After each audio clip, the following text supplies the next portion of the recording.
podcast with your dumb ass.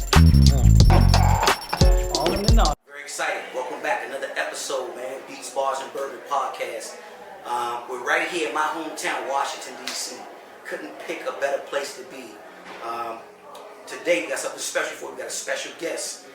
And we're at 1-8 Distilling, District Made's own, the CEO and co-founder of District Made 1-8 Distilling. My man, Alex. Alex, man. Great to see you, Steve. Yeah, man. Appreciate you. Thanks for coming in. Yo, your boy Steezo. My brother Brandon, Big Bulls. Whoa. My brother Osei, O-Double. We here, man. We continuing to do this thing, man, and invite you guys into for the day, our living room. Right? That's what this feels like. If you can see, this is a super dope spot where we are, right here in Ivy City, man. This is Ivy City's finest, man. And just wanted to take some time, man, Alex, just sit down and chop it up with you for a little bit. So to get going, tell us a little bit about 1-8 Distilling and its origin, man. Sure. Yeah, so recently rebranded to District Made Spirits. We got our start back in 2013. Myself and my buddy Sandy Wood we go back to undergrad days, 1988. That was when we met. Where'd you guys go to school? Went to Vassar College up in Poughkeepsie, New York. Vassar, yeah, liberal arts school. Never in a million years expected that this is what we'd be doing together now. So I studied biology, had a career in biotech. Sandy studied some literature, did some journalism, then came to DC to go to law school at American, and did that for a while. But he always had this bug. He always wanted to do something, create something. And around that time, 2013, was when the first distillery in DC opened, New Columbia Distillers. Green had gin here for a while. They've since moved that. But anyway, he thought there's room for more. And he thought of me when it came time to be a distiller. I always loved the science, but I love to cook too. And I'm glad you said that, because if I'm not mistaken, you were in that, that biotechnology industry for like 17 years, right? Yeah. I worked in labs in San Francisco, started up some labs, was up in New York at Columbia University, and then in Rockville, Maryland, for the end of my career. So it made sense, I'm assuming, right? And I know we talked before about your love and passion for cooking too. Right. So how, that transition from science, biotechnology, cooking, that's a good marriage, right? Going into distilling, right? Yeah. I mean, the science is important in distilling. You want to make things consistently. You want to control the variables. And I learned that from the experience in the labs. But at the same time, there's an art, there's a craft. Definitely art. And that I always loved cooking. My mom was a great cook, is a great cook. And when I moved to San Francisco, I had access to all that great produce year round. I went to the farmers markets, I shopped, and went out to eat, went out to wine country, tasted some wine, and just got into the idea of like getting an incredibly fresh ingredient and just letting those flavors come through to the plate.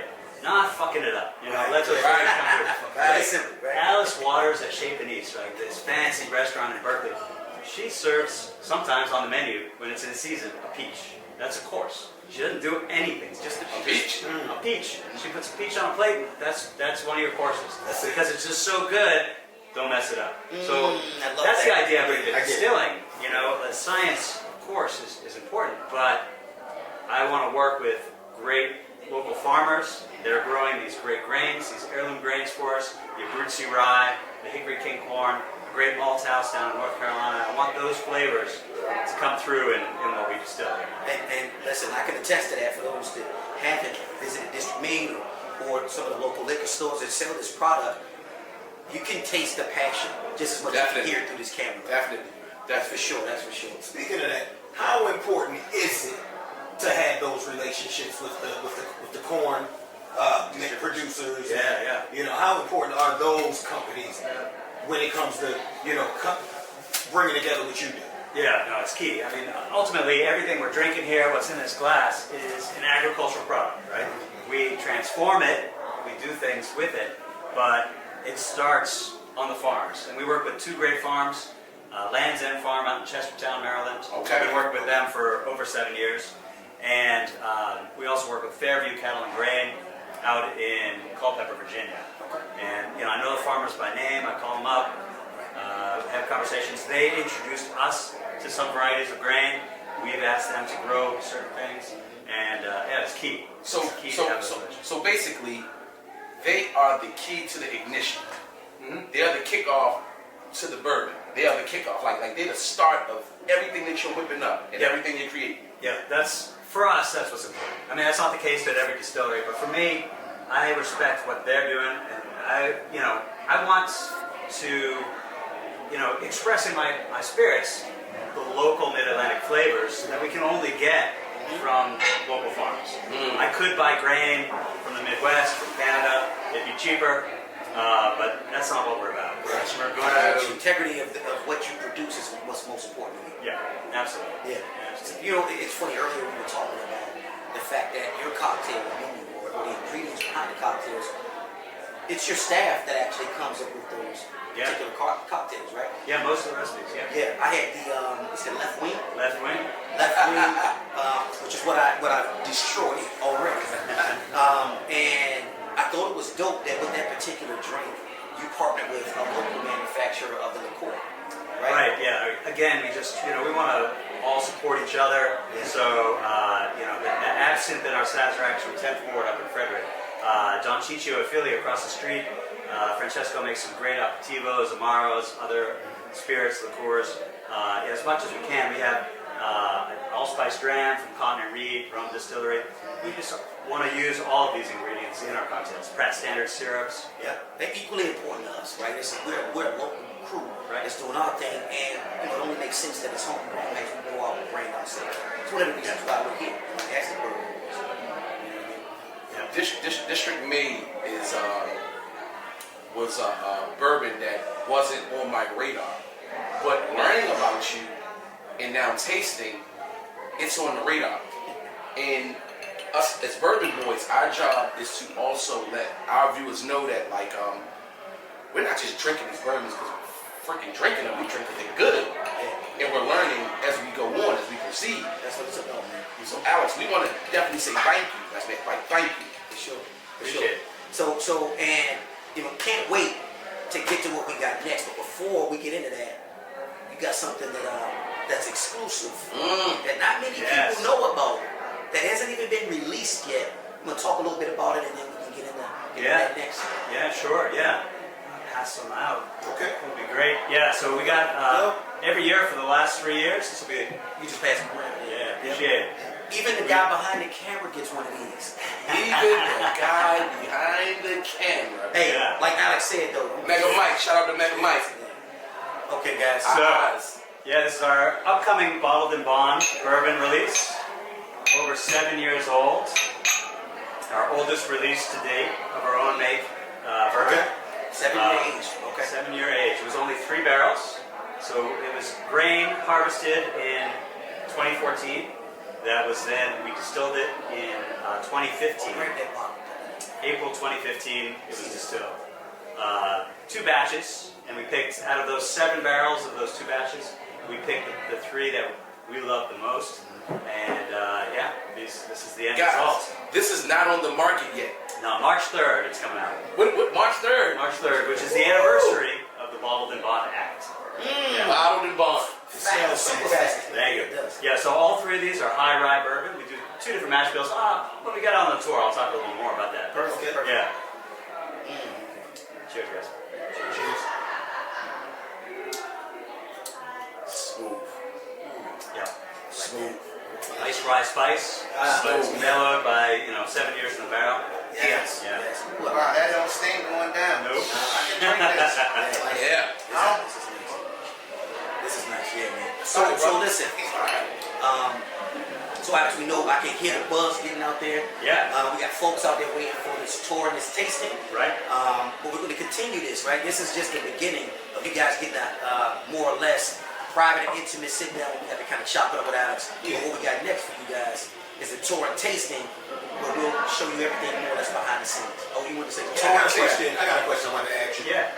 What were some of the challenges being a relatively small brand, Right.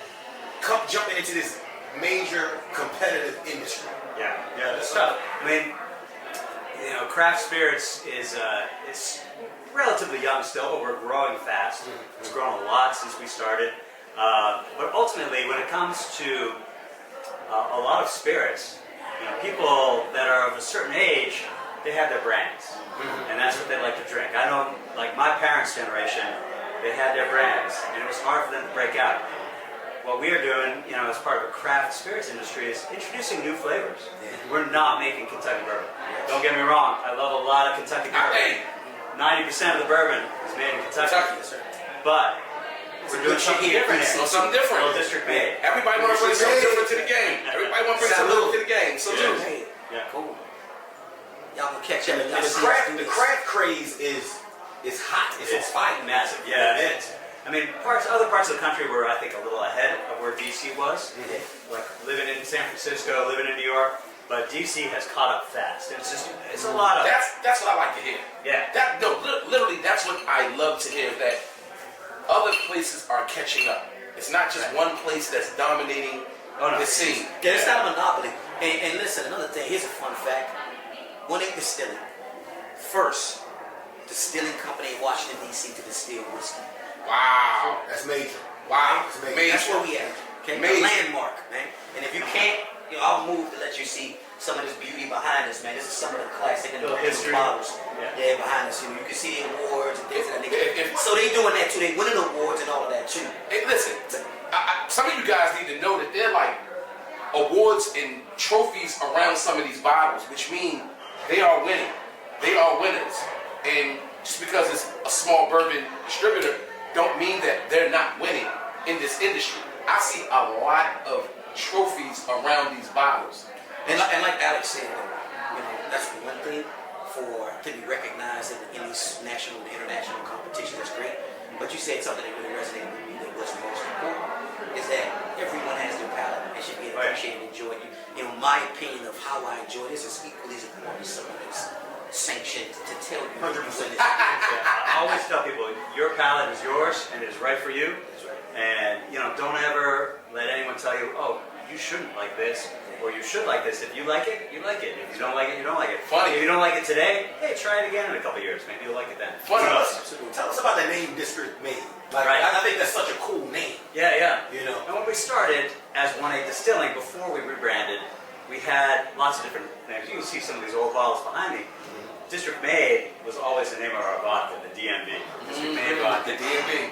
Ivy City Gin, Rock Creek Whiskey, and it was a little confusing out in the market. Okay. So a few years back, we switched it up and made everything District Made. And this past year, we really cemented that. Changed up the website, the social media handles, District Made Spirits. That's what we're about. Because we're here in the district, and this is what we're doing. Dope name. I love it, man. I love it too. Listen, I love it. Tony. I love it. we know you love it. District Made, y'all.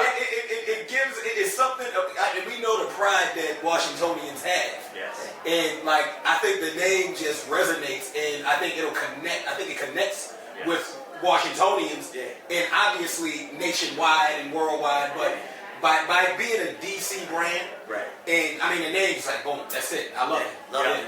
Yeah. All right, so look, we got to cut this because we got other stuff to do. Yes, get on Alex, the floor. thank you, brother, for sitting down with us Appreciate for a it. few minutes. Of course. Give us your time, man. Hey, let's give my guys. For the Bourbon Boys, let's give my boy Alex, my guy Alex. Because listen, Let's go. the connection is real. Let's do this.